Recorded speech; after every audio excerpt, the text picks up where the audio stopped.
Hello అండి, hi. Welcome to అంకమ్స్ law firm.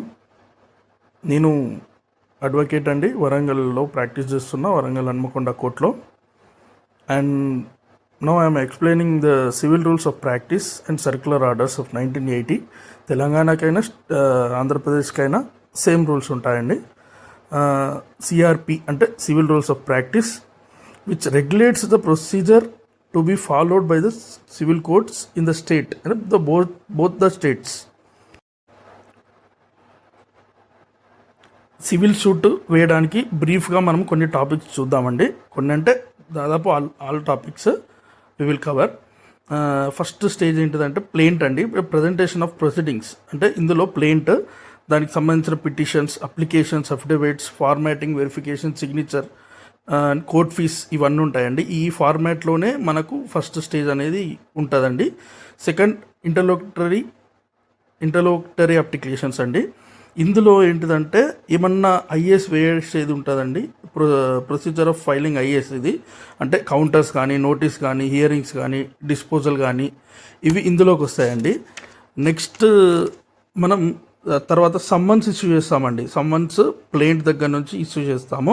దానిలో మోడ్స్ ఉంటాయండి. పోస్టల్ మోడ్ ఉంటుంది, అండ్ కోర్టు నుంచి పర్సన్ ఉంటాడు, అతన్ని బెయిలీఫ్ అంటాము, అతను కూడా ఇస్తాడు. కొన్ని స్పీడ్ పోస్ట్లు, కొన్ని లాయర్ దగ్గర నుంచి నోటీసులు, ఇలా ఉంటాయండి సమ్మన్స్. తర్వాత దాని నెక్స్ట్ స్టేజ్ ఏంటంటే రిటర్న్ స్టేట్మెంట్ అండి. మనం ఏమేమైతే అసలు కేసు ఏంటిది, ల్యాండ్ది కావచ్చు, ప్రాపర్టీ, ఎనీథింగ్, దాని గురించి మనం రిటర్న్ స్టేట్మెంట్లో బ్రీఫ్ ఇస్తామండి. తర్వాత మనం ఎగ్జామినేషన్ ఆఫ్ ద పార్టీస్ అండి. ఎగ్జామినేషన్ ఆఫ్ ద పార్టీస్ అంటే మనము ఎగ్జామినేషన్ ఇన్ ద చీఫ్ అంటే ఏమేమి మన దగ్గర ప్రూఫ్స్ ఉన్నాయో దాని గురించి అండి. క్రాస్ ఎగ్జామినేషన్ అంటే బోత్ ద పార్టీస్ని మనం క్రాస్ చేస్తాము, what is true or what is fake అనేది, అండ్ అన్ని రికార్డ్ చేస్తారు ఎవిడెన్స్ని. తర్వాత అఫిడవిట్స్ ఉంటాయండి కొన్ని, అవి మన పార్టీసే వేస్తారు. అఫిడవిట్స్ పార్టీస్ దగ్గర నుంచి మనం ఏవైతే ఉన్నాయో మనం ప్రిపేర్ చేసి మనం పార్టీ దగ్గర నుంచి సైన్ తీసుకొని అఫిడవిట్ వేస్తామండి. Affidavits can be used as evidences అండి, ఇవి evidences. Next production of documents. నేను ఇంత ముందుకు చెప్పాను కదండి, ఇక్కడ ఎగ్జామినేషన్ ఆఫ్ పార్టీస్లో ఎగ్జామినేషన్ ఇన్ చీఫ్ అని. అప్పుడు ఏవైతే డాక్యుమెంట్స్ తీసుకుంటారో ఆ ఒరిజినల్ డాక్యుమెంట్స్ వాటిని మార్కింగ్ చేపిస్తారండి. ఇవి మార్కింగ్, వాటికి ఎగ్జిబిట్స్ అనే ఒక నెంబర్స్ వస్తాయి. అది ప్లెయింట్కి వస్తేనేమో ఎగ్జిబిట్ A1 ఆ సిరీస్లో వస్తాయి. అదే డిఫెండెంట్కి వస్తేనేమో ఎగ్జిబిట్ B అని వస్తాయి.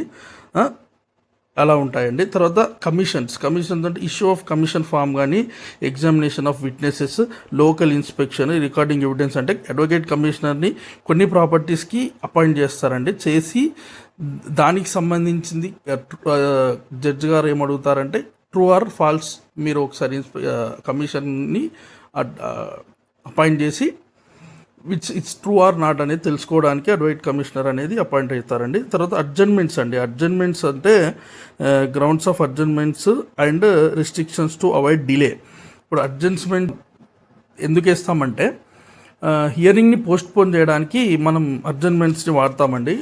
కొన్ని టైమ్స్లో కొన్ని డాక్యుమెంట్స్ కావాలి, కొన్ని ఫర్దర్ ఎవిడెన్స్లు కావచ్చు, పార్టీస్కి ఏమన్నా సిక్ కానీ అట్లా ఉన్నప్పుడు మనం ఈ అడ్జస్ట్మెంట్స్ వాడి దాన్ని కొంచెం పోస్ట్పోన్ చేయొచ్చండి. ఇప్పుడు ఆర్డర్స్ జడ్జిమెంట్స్ అండి. ఆర్డర్స్ జడ్జిమెంట్స్కి వచ్చేస్తేనండి మనం చెప్పాలంటే, ఇప్పుడు ఆర్డర్ అంటేనేమో ఫార్మల్ ఎక్స్ప్రెషన్ అండి. ఫార్మల్ ఎక్స్ప్రెషన్ ఆర్డర్స్ అంటే ఫార్మల్ ఎక్స్ప్రెషన్స్. దాన్ని డిగ్రీ అనద్దు. డిగ్రీకి ఆర్డర్కి చాలా తేడా ఉంటుంది. ఇప్పుడు ఆర్డర్ అంటేనేమో టెంపరీ ఇంటర్మ్ ఆర్డర్స్ ఉంటాయండి, ఫైనల్ ఆర్డర్స్ ఉంటాయి, అవి ఆర్డర్స్ వస్తాయి. డిగ్రీ ఆర్డర్ ఒకటి కాదండి ఎప్పుడు కూడా. మనము ఇప్పుడు జడ్జిమెంట్కి వస్తేనేమో judge statement given by the judge in the grounds of decree, ఇది డిగ్రీ అండి. ఎప్పుడైతే జడ్జ్ స్టేట్మెంట్ మనకు డిగ్రీ ఇస్తాడో దాన్ని డిగ్రీ అంటామండి. It not be order. ఒకటి కరెక్షన్స్ అనేటివి ఏమైనా చిన్న చిన్న కరెక్షన్స్ ఉంటే చేయొచ్చండి. ఎగ్జిక్యూషన్ ప్రొసీడింగ్స్ అంటే ఎప్పుడైతే మనకు ఈ వచ్చిన డిగ్రీలో కానీ ఆర్డర్లో కానీ మనకు కరెక్ట్గా లేదు అనిపించినప్పుడు ఈ డిగ్రీ హోల్డర్ ఎవరైతే ఉన్నారో he can take the legal steps అండి. He can file the execution petitions దానికి సంబంధించిన అటాచ్మెంట్స్ ఏంటి అంటే ఇప్పుడు అటాచ్మెంట్స్కి వేయచ్చు, సేల్స్ ప్రాపర్టీస్కి వేయచ్చు, డెలివరీ ఆఫ్ ప్రాపర్టీస్కి వేయచ్చు, ఇంకా దేనికి దేనికి వేయచ్చు అంటే ఆయన ఇప్పుడు ఎన్నిటికి వేయచ్చు అంటే ఇప్పుడు అటాచ్మెంట్ ఆఫ్ శాలరీకి, అరెస్ట్ డీటెయిన్కి, ఇలా సమ్ లిమిటెడ్ కేసెస్లో వేయచ్చు.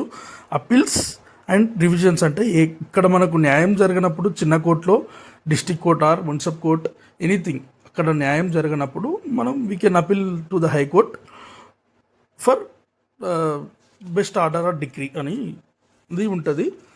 నెక్స్ట్ ఇప్పుడు రికార్డ్ అండ్ రిజిస్టర్కి వస్తే ఇప్పుడు case registers, order sheets, evidence records అంటే ఫస్ట్ నుంచి లాస్ట్ దాకా ఆ కేసుకి సంబంధించిన రిజిస్టార్లు కానీ, కేసుకి సంబంధించిన షీట్స్ కానీ, ఎవిడెన్స్లు కానీ అవన్నీ మనం పొందపరచాలండి. అది రికార్డ్ రూమ్ అని ఒకటి ఉంటుంది, అందులో ఉంటాయి. ఈ కాస్ట్ అంటే అవేర్నెస్ అండి. ఇప్పుడు కోర్ట్ ఫీస్ ఉంటాయండి, అడ్వకేట్ ఫీస్ ఉంటాయి, అవన్నీ అవేర్నెస్ కోసం కాస్ట్ అండి. ఇది మిస్సెలేనియస్ ప్రొవిజన్స్ అంటే కోర్టులో మనం ఏమైనా మిస్కండక్ట్ చేయడం కానీ, డ్రెస్ కోడ్ కరెక్ట్ లేకపోవడం, కొన్ని రూల్స్ ఉంటాయండి కోర్టులో, వీ కెన్ ఫాలో ఇట్. అంతే అండి. ఇవి కొంచెం బ్రీఫ్గా మనకి ఇంకేమైనా కావాలనుకుంటే మనం we can explain in further, డీటెయిల్గా ఎక్స్ప్లెయిన్ చేస్తామండి. I'm Ankam Randhir, advocate practising in Hanmakonda, Warangal court. Please subscribe to my channel Ankam law firms.